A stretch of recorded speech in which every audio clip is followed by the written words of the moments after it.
Okay, we'll get started. So,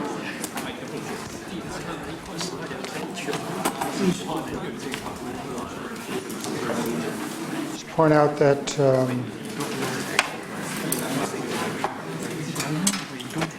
we're on track for the schedule. Look at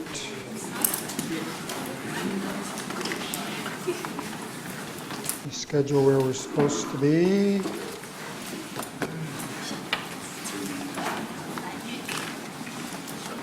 We're here, Friday, January 18th, doing search 5. I posted exercise 2, again with solutions. You've already done exercise 1. These exercises are designed really just to test yourself. So if we look at exercise 2 here, it's very simple, it's just straightforward, and it's just like a little self-test.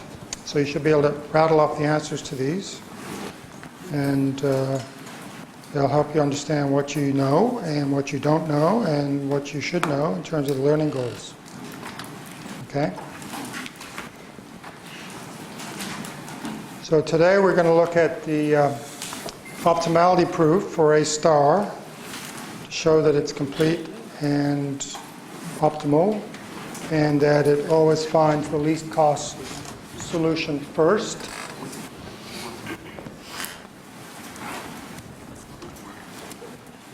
So we'll start again. So you've read textbook 3.6 and 3.71, which is all about that. We'll also look at the issue of cycle checking. Cycle checking is an interesting problem. It turns out that A star doesn't need to do cycle checking, which is quite surprising, and we'll see why that's true. So, recap. Remember what a search heuristic is. It's an estimate of the cost of It's an estimate of the cost of the optimal cheapest path from node N to a goal node. And so it's important that it be cheap to compute, but the more expensive it is, probably the more informative it is. The larger it is, the better, as long as it isn't greater than the true cost from the current node to the goal. Okay? And we define H of n both on nodes and as the heuristic value of a path that ends in that same node. Okay? And the search heuristic is admissible if and only if it never overestimates. Never. Even if it overestimated for one single node, it would not be admissible. Okay? We talked about how to construct heuristics. First, you relax a version of the problem where one or more constraints have been dropped. You have a problem with fewer restrictions on the actions. And so then you solve the simpler problem optimally, and the cost of that optimal solution to the relaxed problem is a heuristic for the original problem, because it can only be harder to solve the original problem because you've got more constraints. It's always weakly less. By weakly, we mean it could be the same cost, but it's either the same cost or cheaper to solve a less constrained problem. We looked at this problem with a robot finding a route from the start to the goal on a grid with obstacles. The various actions, moving up, down, left, and right, cost of moves. And we talked about one possible heuristic would be the Manhattan distance, which is known as the L1 norm, between 2 points. It's the sum of the absolute difference of their coordinates. So it's x2 minus x1 plus y2 minus y1 for p2 and p1. So it just says how many rows and how many columns have you got to traverse in order to get to the goal, which is like moving around Manhattan. It tells you how many blocks you've got to walk, right? Which is fine if there are no obstacles. That's exactly the cost of a minimal solution. It doesn't matter which way you go, whether you go this way or that way or this way and then that way. They're all the same cost, right? So here's another possible heuristic. Suppose we change h of n to be the Euclidean distance, which is the straight line distance, the L2 norm, between start and goal. Would that be admissible? So you've got your cards. Think about it. For this robot grid problem, would the Euclidean distance, straight line distance, be an admissible heuristic for the robot grid problem?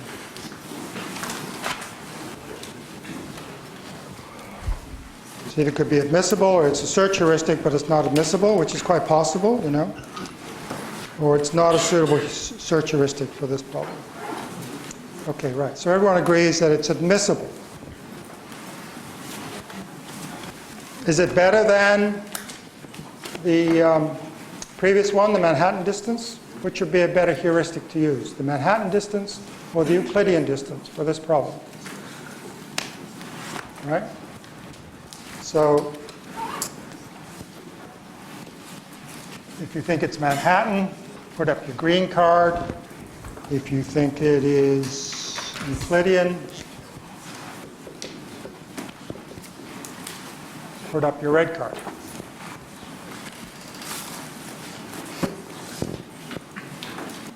Okay, so most of you have your green card up. Could someone who had the green card up tell me why Manhattan is better than Euclidean in this case? Yeah.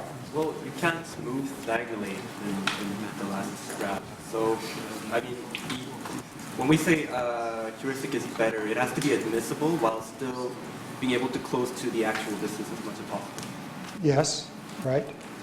So there's a little more needed, I think, for an explanation. Yeah. The estimate you'll get from the Manhattan distance will always be larger than the Right. one.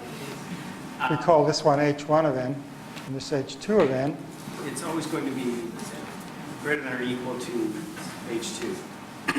But it's also always going to be less than the actual cost or equal to it. Yeah, right. So the actual cost per node,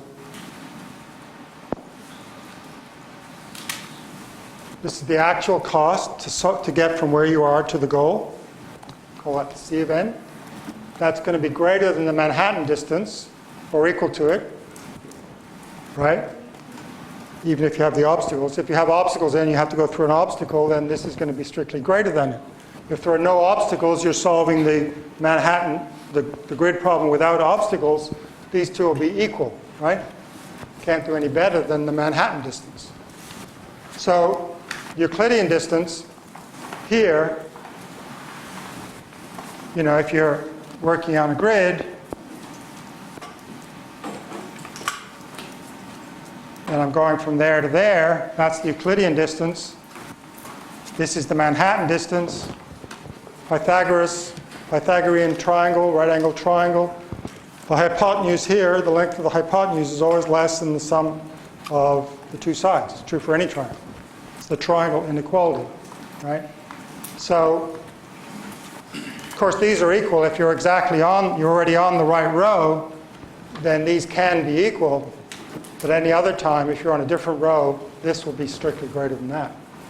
And the closer this is to the real cost, the better it is as a heuristic, okay? So that's a key point. If you had red down here, you want to think hard about this and realize that the Manhattan distance would be better for this problem, right? It wasn't true in the, the Central European city grid we were dealing with, because you're not constrained to go on longitude and latitude lines in that world. You can go diagonally in that world, but you can't go diagonally in the grid world. Right? Is that clear to everyone? Why that's true? Any questions about that? It's an important point. Give you a sense of why some heuristics are better than others. So we know that A star takes into account both the cost of the path to a node and the heuristic value of that path. So we talk about f of p being the cost of a path so far, and h of p is the estimate of the cost to go. Always think about this diagram here, straight from the book. We go from the start node to this node, the current node n we're considering, and from there to go to the goal. So C of P is the actual cost. You know how far it is because you expanded the path up to here, so you just add up the costs of each edge to get there. And then you guess how far you got to go. That's this guess, H of P. And best first just uses this. Least cost just uses this. Heuristic search with A star uses the sum of the two, because that's the estimate of the total cost of the path, which is really what you're interested in. You're not just interested in how much it's going to cost me to get there. Because I have to, when I finally execute this path, I'll have to execute the whole path, right?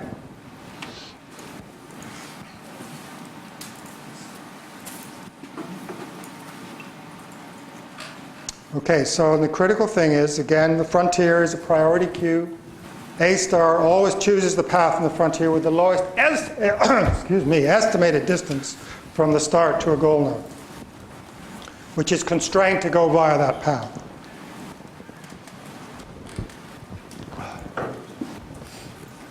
Okay, so that's the recap of lecture 8, previous lecture. Now we want to prove a theorem about A star. It's called the admissibility of A star. We talked about admissible heuristics. Now we're talking about the admissibility of an algorithm, a search algorithm. First of all, it must be complete. If a solution exists, it must find a solution. So that basically means it halts. This algorithm will not run forever. If there's a solution, it'll find it. You don't know which one necessarily, but that's completeness. Optimality goes further than that. It says if it finds one, it finds the optimal path to a goal. That is the shortest path in our case, right? But there are conditions on this theorem. The branching factor must be finite. The arc cost must be strictly positive. Not only strictly positive, but greater than some fixed number epsilon, which is, I don't care what it is, but for any problem I have to find an epsilon which bounds all of the arc costs below. Okay? So I gave you this Zeno paradox problem where the arc costs are going down exponentially. They never get to zero, but they cut by half each time. That would not satisfy this theory. Okay? And we saw why that could lead to an infinite diversionary path. And of course, h of n has to be admissible, has to be an underestimate or equal to the length of the shortest path from n to a goal node. So that's what we call admissibility of A star. So here's the completeness argument, and this again is in the book. I think it's fairly straightforward. We basically want to show that it stops, right? It has to halt. So it halts, and the only way it could halt under these conditions is that it gets caught in cycles, right? You can imagine it, and we already saw best first can get caught in cycles. And we can do this in the applet to see it. Cycles around. We had that example where it got stuck because it keeps thinking, you know, I'm always closer to the goal than some other route, which actually has a real route to the goal. But even though you're closer to the goal, there's no way to get there from here. So it's possible that A star also gets caught in cycles. We have to prove that it doesn't. Okay, how do we prove that? Well, first of all, let F min be the cost of the or an optimal solution path. I put an in here because it's possible there's more than one optimal solution path with exactly the same minimal cost, okay? So we don't know there's just one. There may be several minimal solution paths. We're assuming there exists a solution. We're assuming now there is a solution, and we want to see, will A star halt? That's the condition of the theorem. There is a solution. So we know F min exists. It's a number. It's a real number. It's unknown, and it's finite. We don't know what it is yet. Let's assume we'll call the solution path S here, okay? So each subpath P of S, that is not yet at the end of S, has some cost, F of P, which is less than or equal to F min, right? Why is that true? Well, that's true because the F's for anywhere not at the goal are the cost so far plus an estimate of how far to go, and we know that that's less than the true cost of how far it is to go. So we saw that as you go along a solution path, F slowly increases to finally being the actual cost to get that solution, right? It's monotonely increasing. So in that case, any subpath of a solution path has its cost less than or equal to F min. You can prove that inductively. It's a fairly straightforward proof, but I think the intuition is obvious, right? Now let's say there is some minimum cost of any arc. We called it epsilon, now we're going to call it C min for minimal cost. It's the minimum cost of any arc in the entire graph. Consider all paths that have length greater than f min over c min. So we know what f min is. We don't know what it is, but we're assuming f min exists. C min exists, and we actually know what it is. Then all paths with length greater than this number will have some cost greater than f min, right? Because each arc has a cost of at least c min. So if you multiply the length by the minimal cost, you're going to get total cost greater than f min. So in other words, there's some set of paths out there that are more expensive than the cost of the solution that we have.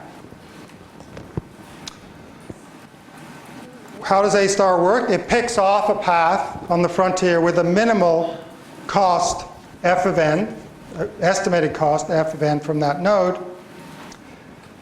Because assuming we haven't terminated yet, there's always a prefix of s on the end. Prefix, I mean some subpath of s that starts at the start and goes some distance along it. That's always on the frontier. It only expands path p with f of p less than or equal to f min. Right? It hasn't got to f min yet. We're assuming it's just expanding paths before halting. So it will terminate when expanding s, which is when it's at the goal node.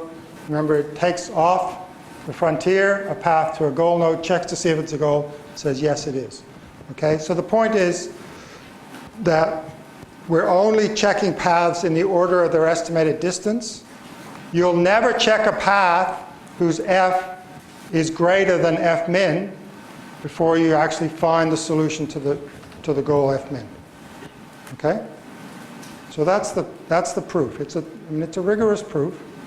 It may not be easy to follow right now, but if you've read the book, if you read the book again, if you look at the slide again, I will actually prove it a different way next time. I'll prove it by contradiction just to give you another sense.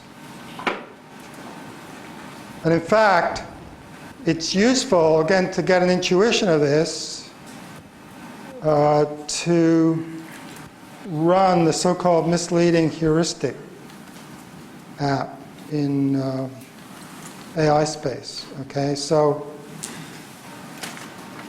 search options. So I'll load a sample problem. I'll load the misleading heuristic demo. Here we go. And I want to get from this start node to this goal node. And actually, I will run best first search. So search algorithm, I'll choose best first. So remember what best first does? It just takes the heuristic value of a node and uses that as the order on the priority queue. So it's expanding the node that it thinks is closest to the goal. Okay? So if we solve this problem, so it generates the successor of the original node. It puts 3 of them on the frontier. It expands this one because it thinks it's closest. It's just using distance here as the measure of closest. So it expands that one to get this one, and then expands that one to get that one, and that one to get that one, and that one to get that one, and that one to get that one. So it actually expanded this to get that one. It did not notice that it had already expanded that node. So later we're going to worry about cycle checking, and in best first you have to put in a cycle check to avoid this problem. There's one way to solve it. There's another way to solve it. We have what we call a closed list. You have every time you expand a node, you put it on a closed list and say, I'll never expand it again. Okay? So that means every time you expand a node, you have to check to make sure you haven't already expanded it by looking on the closed list. It just keeps more memory in the algorithm. Of course, there's an extra overhead for that, but that's one way to deal with a cycle problem. But so far, we haven't worried about cycle list problems. We haven't got a closed list. We're not marking already expanded nodes. So it's just completely dumb, and it'll just go around, merrily go around that loop forever, of course, because all of these nodes are closer to the goal than the other 2 on the frontier, 6 and 10, right? So you can see the path getting longer and longer and longer and longer. and that'll never end. Okay, so let's consider using A star on the same example.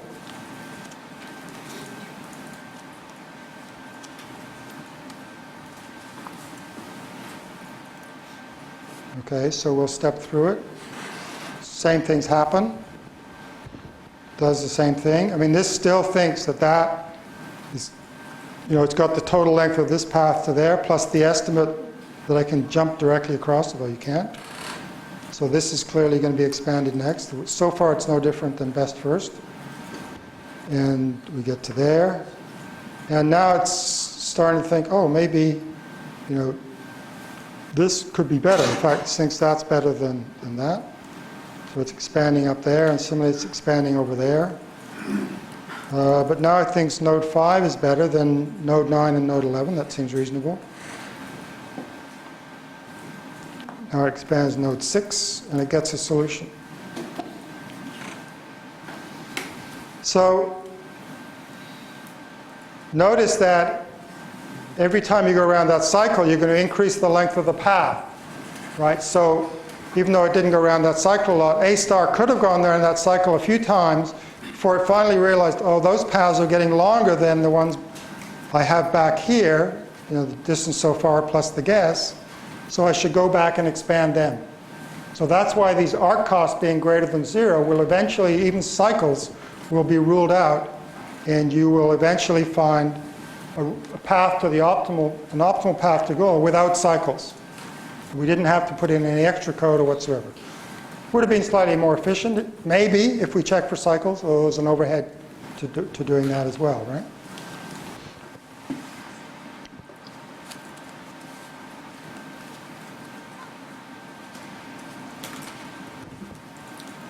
Okay, so we checked to see how how A star worked on the misleading heuristic problem in the AI space, and we compared A star with best first to see quite different behaviors. A star is more sensible because it's using the total cost, and that will mount up if you go around a cycle. But all we've done in this proof is to prove that if there is a solution, it'll halt. That's all we've done. We haven't shown it's the best solution, which is the next step of the proof. Why is A star admissible, the optimal side of it? So again, this is slightly subtle, but not that subtle. We'll do it with some pretty pictures. So in order to say it finds the optimal solution, we know that if there is a solution, there is an optimal solution.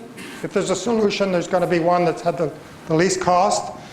So we can hypothesize there is an optimal solution along path P star, which has a total cost C star. Okay, and let's suppose there's some other path that goes to maybe another solution, maybe the same one, but whatever. This path is longer than that one, because we've hypothesized that this path is optimal.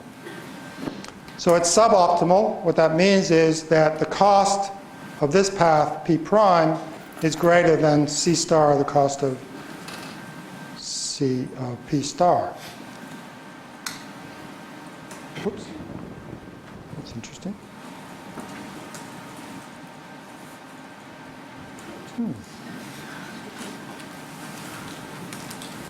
PowerPoint doesn't usually screw up, but it did there. Let me see. Nothing wrong with that slide.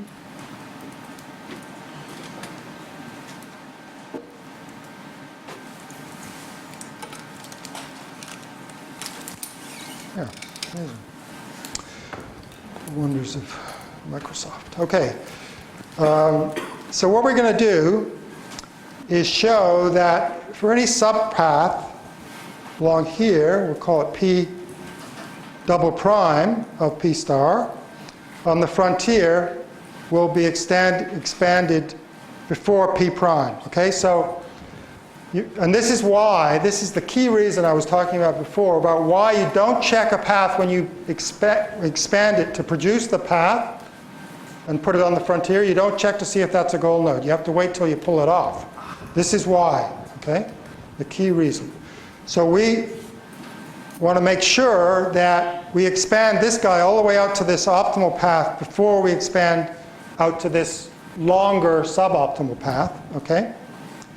And if we can show that, if we can always show that any subpath on here will be expanded before P prime, we'll prove that A star will find P star before it finds P prime, this longer path, okay? So, let's do that. What we have to do is show that P double prime is expanded before P prime. Okay? And we'll do that by showing that the heuristic function f for P double prime is always less than the heuristic function for P prime, because that's what determines when we expand it, right?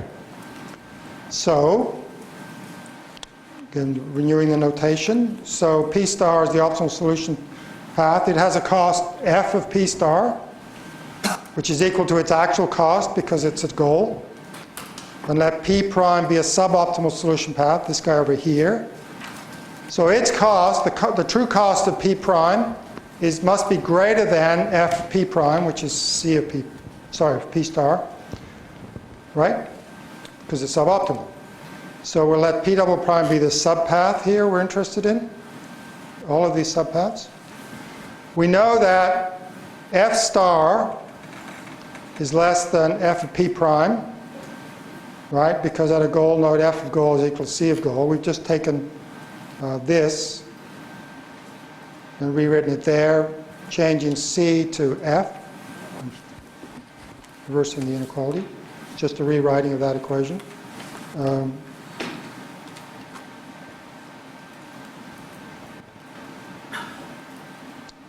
Okay, so we know that. And we know that fp double prime is less than f of p star. So as you move along this path, remember that f increases monotonically. Why is that? Because it's the cost so far plus the estimate to go, and the estimate to go is less than that. So we know that f of p double prime is less than or equal to f of p star, right? Because in f of p double prime, we guess this distance, and we guess it to be less than the real distance. When you've actually got there to p star, you know the real distance, so it's gotten bigger, okay? So you just take those two inequalities, and you combine them, and you get f of p prime is f of p double prime is less than f of p prime. Okay, this is less than that, and that's less than that, so therefore this is less than that. Right? And because of that, and because f is what A star is using to pick paths off the queue, then it'll always pick P double prime before it picks P prime, and expand P double prime before it extends P prime. Okay? Because I don't check until I pull it off the queue. See a few people nodding and getting it. That's good.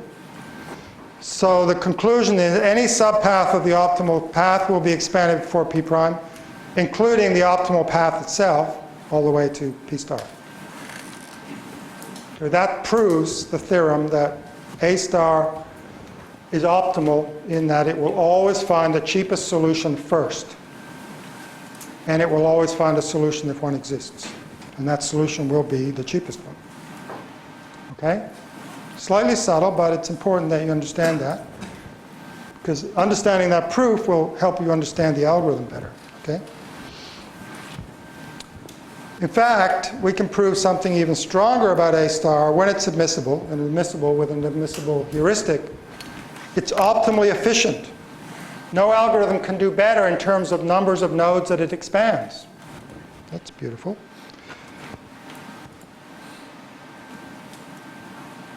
It finds the goal with a minimum number of path expansions. So we're talking about two different things. One is the cost of finding the path, and the other is the cost of the path when you actually execute it. So we're talking about the computing and the execution of the path by the robot. They're two different things. An A star not only finds you the cheapest path for the robot, but it does it with the least possible computation expansion of nodes.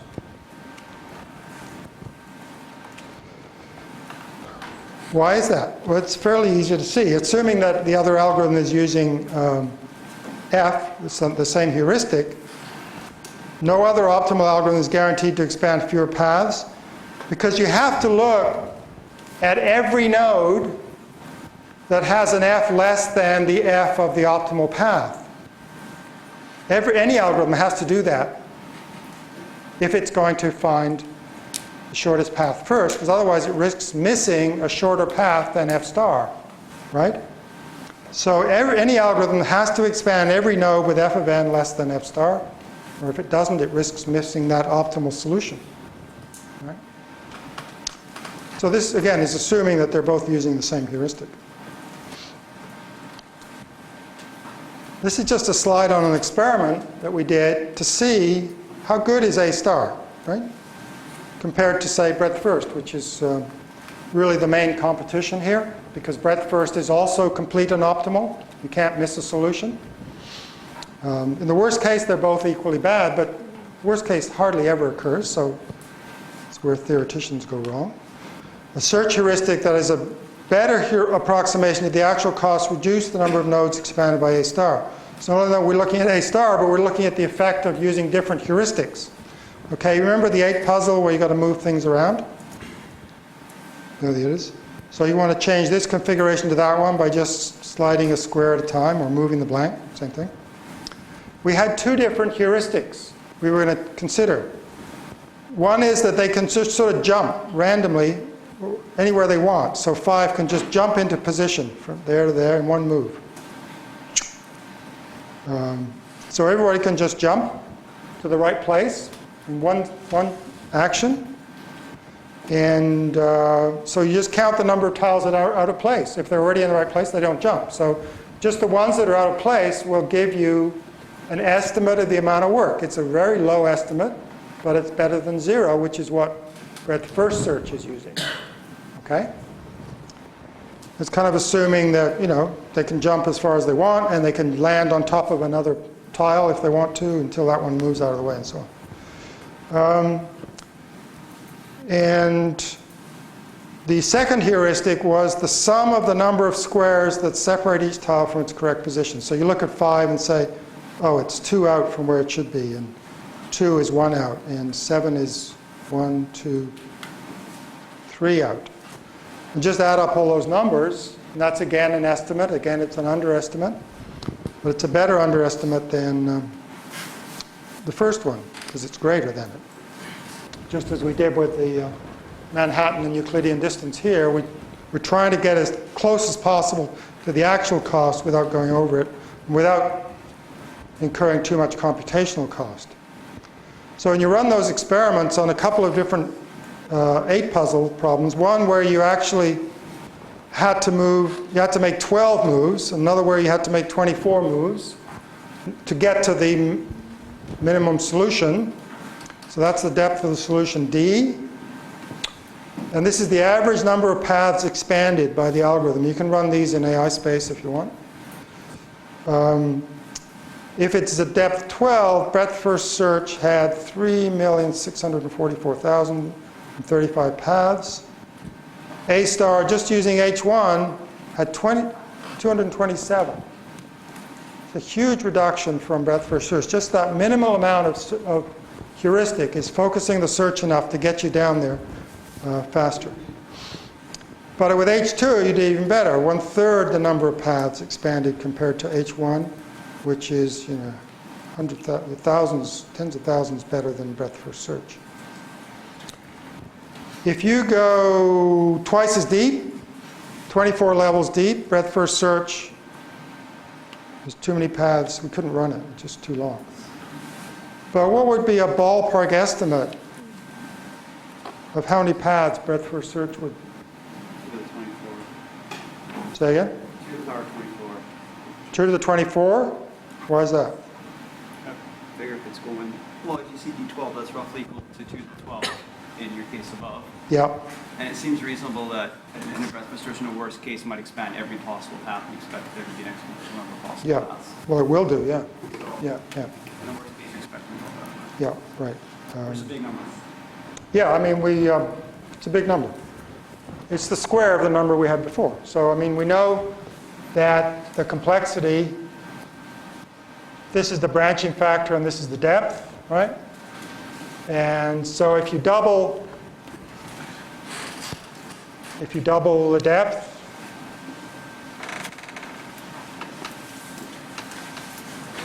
you're going to square the number of paths. That's simple, right? So it's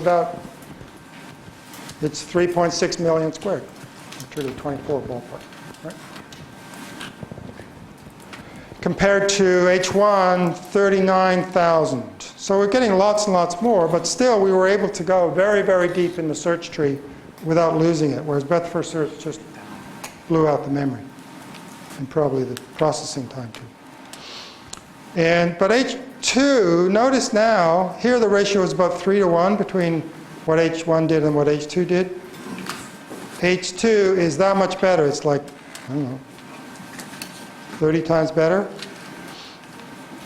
25 times better than this one in terms of the amount of work you're doing. So the deeper you go, the advantage of the better heuristic becomes more and more obvious. So it's more and more worth computing it. Okay? Time and space complexity, of course, we know it's the same as breadth first search in the worst case. Soft O would be the M, because for the same reasons. H could be 0, the edge cost could all be 1. Space complexities ought to be the M. It maintains a frontier which grows with the size of the tree in the worst case. So, learning goals from today's class. You can formally now prove both the completeness and the optimality of A star. You can define optimally efficient for search algorithm and show that A star is, that was a theorem, A star is optimally efficient. It does no more work than any other algorithm which is optimal. And you know how to construct admissible heuristics. And then finally, we're going to do cycle checking and multiple path pruning. Okay? So, of course, if you've already generated a node and you come back to it, you're wasting your time going around that cycle. There's no point in going around a cycle, because that just adds cost. You could just cut that cycle out of the path and you'd have an equally good path, except it's cheaper. So cycles are something you want to avoid. As we've seen, A star will automatically avoid cycles, provided that the arc costs are all positive. If they're negative, all bets are off. It'll get totally sunk into the cycle. So we'll only worry about positive arc costs. And so obviously things like depth first search, we've already seen, have to worry about cycles. Breadth first search has to worry about cycles. So how would you do a cycle check? Well, there are various ways. There's the closed list I talked about. We're not going to mention that one. I didn't mention it. So think about how you would do it as a programmer. How would you make sure you don't include a cycle in a path? How would you do it? Well, you've got 4 options here. One idea would be whenever you expand a node, just flip a bit to say, I've expanded this node, and remember that in the node. Okay, and if you ever try to expand a node that's already a bit set to 1, you just don't do it. Right? Another idea would be before adding a new node to the selected path, just search up the path and see if it's on there already, in which case don't do it. And this obviously would be basically constant time in terms of the numbers, you know, the big O notation. This would be very cheap. This would produce an additional factor of linear in the path length, because you've got to search all the way up the path, unless you have some smart heap or whatever, but that would be probably too expensive to maintain. Or you could say, well, I'm not sure. It just depends on the algorithm. That's a hedge. Or you could say none of the above would be the right answer. So what do you think? What would you vote for? Get out your cards one last time.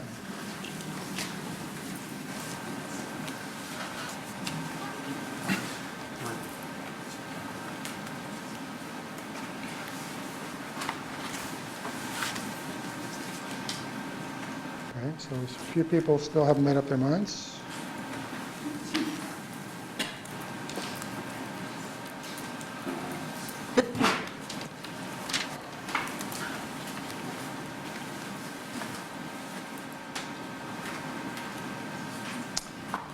So, what have we got here? Put your cards up again. Let's see where you are. Lots of green. I like the cheap. Some yellow. Some pink. Purple, pink, red, whatever that is. Okay, well, it's actually that one. But I tried to fool you deliberately by selling the bit solution. The bit solution will only work if there's only one active path, basically, right? If you think about nodes being shared by paths, or multiple paths being active at the same time, I wouldn't know for a node, and I come on a cycle on one path, it may not be a cycle on the other path. And I get back, that other path might not cycle back to it. So it's a nice idea if you can get away with it, and you can. It is true, but only for something like, say, depth first search, where you really only have one active path, down the left-hand side or wherever you are with your depth first. You've just got that one active, plus a few sprouts off it, but they can't cause a problem. So you can get away with this constant time version if you've only got one active path. If you've got multiple active paths, you'll have to do something like this. You don't have to do this, but you could, every time before searching up, check that the node is already part of the path. So this will handle the problem of structure being shared. Remember, paths can share subpaths. And so if they share a node, two paths, and I'm trying to expand this one, it goes back to there. Well, I search up that path for this. I found that node. I won't expand that one. Right? But this other path is independent of this path. So we won't get into that problem that I did if I tried to use this algorithm. So the answer is, it really does depend on the algorithm. And we talk more about that in the book. Let's say there's a third method, which we don't discuss in class, but it's in the book. And this idea of the closed list. And this came, the original version of A star used an open list and a closed list. And if you look in Wikipedia for A star, you'll see a lot of this stuff in there. It gets awfully confusing. You don't need to do any of that. But one way is indeed, every time you expand a node, put it on the closed list and say it's closed. I'm never going to expand it again, because you've already expanded it. There'll be no benefit to expanding a node twice. So you could maintain this closed list. And that also has a cost, because every time you're going to expand a node, you have to check to see if it's a member of the closed list. If it is, you don't do it, which may or may not be more efficient than this linear time search up the path list. Okay, so on Monday, assignment 1 will be out, and we're done for today. Enjoy the sunshine and the weekend.